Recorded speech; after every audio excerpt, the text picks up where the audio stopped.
Okay, so here we have another quick unboxing video. This is for a set of smoked side repeaters. This set accepts the standard bulb types, so this is non-LED. This set fits a number of different vehicles across the VAG range. Some examples include Transporter T5, Caddy Mark 3, Golf Mark 4, Seat Leons, etc.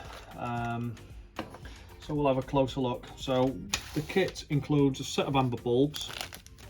It also includes some adapters because there's a couple of different types across the different vehicle range, so you may or may not need those. The side repeaters are protected with some film.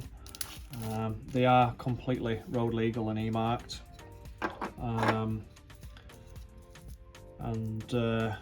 Overall build quality feels really good.